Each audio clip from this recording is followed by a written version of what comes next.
Presentación breve. ¿Quién es Álvaro? Pues yo soy un emprendedor de 19 años que ha montado varias empresas, entre ellas la más conocida es Hello.app, actualmente valorada en 16 millones de euros. También fundé un software de inteligencia artificial que lo vendí con 18 años. He escrito un libro con 17, estoy yendo un poco para atrás. Y con 16 pues monté una empresa de importación y exportación de máquinas de minería. Y de hace ya unos meses pues estoy saliendo un poco más en medios porque, entre otras muchas cosas, hemos comprado el dominio más caro de la historia de España. Entonces, un poco en resumen, soy un emprendedor que realmente se cree que puede conseguir cualquier cosa y aquí estamos contigo a ver qué nos depara la entrevista. Vale, 19 años. Has hecho todo esto desde 16 años. O sea, ¿cómo te metes tú en todo esto siendo tan joven? O sea, es que me parece brutal. Me meto porque yo creo que al final todo humano tiene un deseo innato de querer cambiar el mundo, quieras o no, más o menos. Y a medida que vas creciendo, vas viendo que a lo mejor es un poco más complicado de lo que pensabas, ¿no? En mi caso, a pesar de ser así, realmente, como digo, yo realmente me creo que tengo la capacidad suficiente para poder hacer lo que yo quiera. Y yo pienso en todo lo que la gente ha construido, lo que veo yo actualmente, y pienso, vale, eso fue gente que hace 20 años construyó algo porque se lo creyó, pero no es mejor que yo.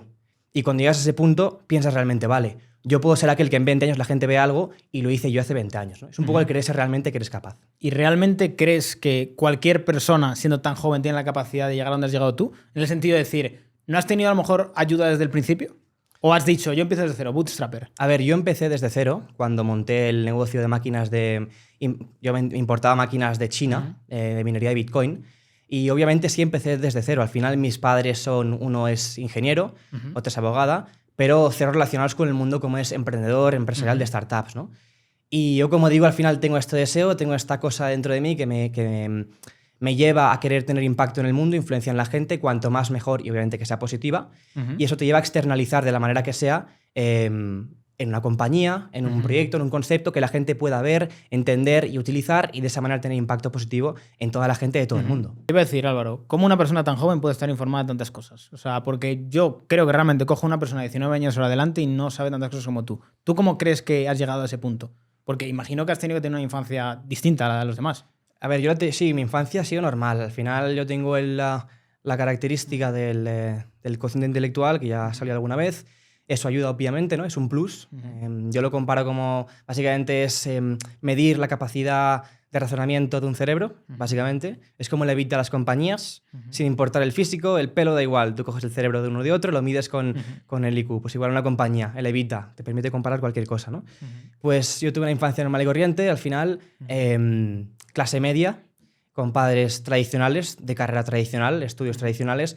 Y sí que es verdad que a medida que voy creciendo, pues me doy cuenta de un poco de cómo está el mundo, soy cada vez más consciente, entendiendo consciente como que tiene conocimiento sobre sí mismo y sobre un estado de cosas, y ahí es cuando yo digo, oye, quiero realmente hacer cosas, no quiero limitarme a hacer una carrera y hacer lo que todo el mundo hace y lo que se supone que tienes que hacer.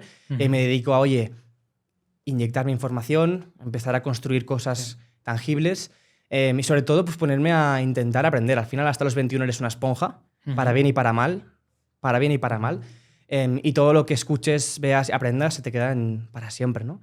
Entonces es una gran etapa para meterte el máximo de información posible e intentar crecer lo máximo posible, cosa que la gente está desaprovechando, perdiendo el tiempo, entreteniéndose y no desarrollando nuevas conexiones neuronales, nuevas capacidades y otras bases de aprendizaje que son fundamentales para cualquier ser humano. Esto es muy interesante porque de alguna parte a mí mucha gente me pregunta, pero Víctor, ¿cómo puedo llegar a estar donde estás tú? Y yo siempre les digo, si quieres resultados extraordinarios, tienes que hacer un trabajo extraordinario. Es decir, no puedes llevar la vida de la mayoría de gente.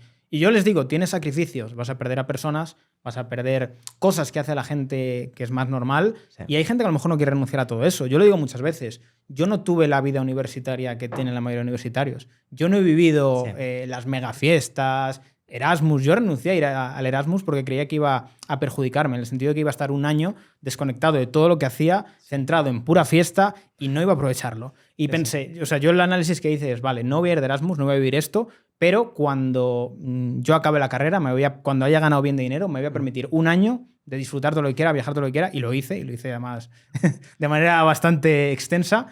Y esto la gente no lo entiende, es decir, la mayoría de gente está entrando en un sistema en el cual se tira desde muy pequeño hasta prácticamente los 25, que no entra en el mercado laboral, no desarrolla nada. Está a la espera de, vale, cuando termine la carrera, y en realidad es una excusa para no trabajar. Es decir, bueno, yo todavía me hago un máster y luego me hago otro posgrado y luego lo mantienen porque en el cierto modo tienen temor a esa incertidumbre de decir, oh, ahora me tengo que buscar la vida. Sí. Entonces, como viven un poco de los padres, es decir, bueno, Sí. que mi padre me va pagando la carrera y yo pues me pego las fiestas y mientras estudie mi padre está contento, lo van posponiendo hasta llegar a un punto que, joder, ya van a tener casi 30 años Sí. y su experiencia laboral es nula prácticamente.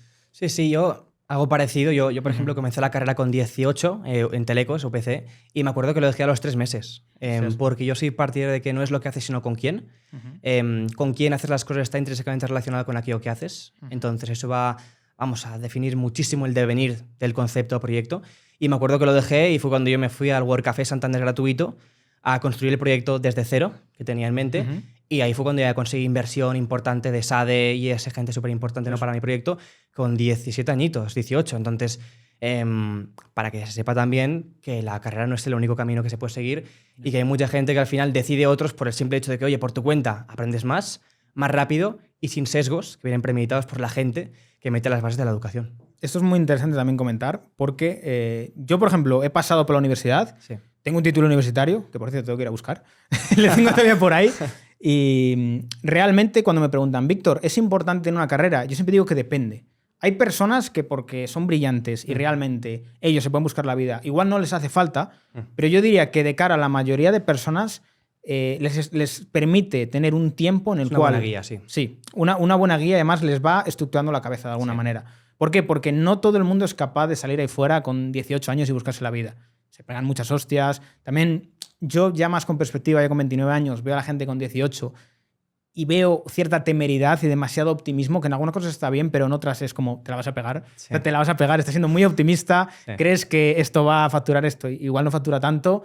Y de alguna forma creo que les viene bien. Pero yo siempre animo mucho a que paralelamente se formen ellos mismos, empiecen a hacer cositas, Sí. el side hustle. O sea, yo el objetivo que tuve en la universidad es acabar ganando 3.000 euros al mes. Y la verdad que acabé bastante holgado con ello. Pero lo hice para tener libertad de elegir lo que quería hacer después. No ver todo esto de una perspectiva de escasez, decir, hostia, yo salgo y tengo que ganar dinero. Sino que ya salir ganando dinero para elegir libremente. Sí, yo también creo que al final todo el mundo debería preguntarse también o saber esta frase que dijo Napoleón, y es que la gloria es efímera, pero la oscuridad es para siempre. Es decir, todos tenemos momentos en los que estamos en la parte de abajo y momentos en los que estamos en la parte de arriba. Entonces tenemos que ir a escoger si preferimos trabajar muchísimo para perseguir la gloria y tener pequeñísimos momentos de gloria en la cima, o, de lo contrario, quedarnos en la oscuridad para siempre, que es un poco lo que dice la frase, ¿no? Al final depende de ti tomar acción, dar ese paso para realmente hacer lo que tú crees que tienes que hacer, o simplemente quedarte en la comodidad, en la base, sin hacer nada, porque también es cómodo y incluso hay gente que también le gusta, ¿no? Y quedarte ahí. Pero bueno, también hay que saberlo esto, que son dos opciones que tú tienes en la vida, Sí. y que hay alguna que es irreversible. Hay que tener también cierta tolerancia, yo creo que a la incertidumbre, y eso es difícil. O sea, para tú tolerar la incertidumbre tienes que exponerte a ella. Sí. ¿Qué ocurre? Normalmente estamos acostumbrados a acción-reacción, es decir, yo hago esto, me pagan por esto. Y en la mayoría de cosas en el mercado no es así, y más si son grandes. Es como tú haces esto, haces esto, e igual en un año da algo, Sí, sí, sí. ¿sabes? Y no tienes la seguridad de que eso ocurra.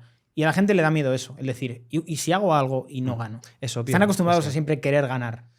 Sí, es obvio. Al final, todos los proyectos que uno puede empezar requieren de mucho trabajo y, sobre todo, muchas veces la recompensa es a largo plazo, ¿no? Sí. No es inmediata. A diferencia de lo que estamos acostumbrados con las tecnologías actuales, como TikTok, por ejemplo, que la recompensa es inmediata. Esa descarga de dopamina, que es el placer, es inmediata. Entonces, ¿por qué voy a dedicarme a trabajar muchísimo para buscar más dopamina en otros ámbitos si ya con mi teléfono, con mi Play, con mi Xbox, con mi TikTok, la tengo al momento, ¿no? Entonces, también es un poco algo de esta nueva generación, que al final tanta tecnología hace que todo sea muy fácil de conseguir, y eso hace que muy poca gente cada vez se plantee trabajar mucho más para conseguir cosas mucho más complicadas. Pero ojo con esto, porque yo también a veces he abierto un melón de... También a veces la gente que estamos muy obsesionados con la parte del trabajo, también somos adictos a la dopamina de conseguir cosas. Y eso te puede hacer adicto al trabajo y sin capacidad de luego desconectar. Te lo compro, pero la idea en la cual se fundamenta ese trabajo es muy diferente de la idea en la cual se fundamenta ese entretenimiento constante. Sí. Es muy distinto. Porque, por ejemplo, al menos yo, o gente como yo y como tú, muchas veces esa idea que fundamenta ese trabajo es tener el máximo de impacto e influencia positiva en la gente. A diferencia de un juego que tienes la dopamina y únicamente es entretenimiento puro para ti y no tienes ningún impacto en nadie. Eso no tiene nada que ver. es similar en cuanto al placer, que al final todo el mundo busca el placer, ¿no? La felicidad también es placer. Al final, ¿qué es la felicidad? Pues es un estado mental y emocional por el cual uno está satisfecho consigo mismo y con los demás. Entonces, eso es placer también. La diferencia es que hay placeres buenos y placeres malos, placeres que se pueden un poco controlar, que se deberían controlar, y placeres que, oye, incluso cuanto más mejor, porque hay placer que es ayudar a los demás, cuanto más mejor, no te limites a eso, ¿no?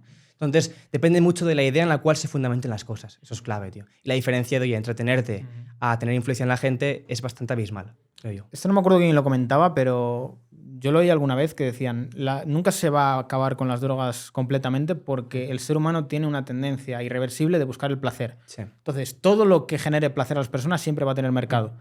Y es una de esas causas por las cuales, por mucho persigas el mercado de las drogas, siempre va a haber alguien buscando ese placer, o ya sea de forma recreativa o para, digamos, que abstraerse de su realidad. Sí, está el tema de la libertad. Al final, la libertad es increíble, pero el punto malo es que depende de cada uno. Sí. Entonces hay gente, tienes que saber que por estadística hay gente que la va a utilizar de manera incorrecta.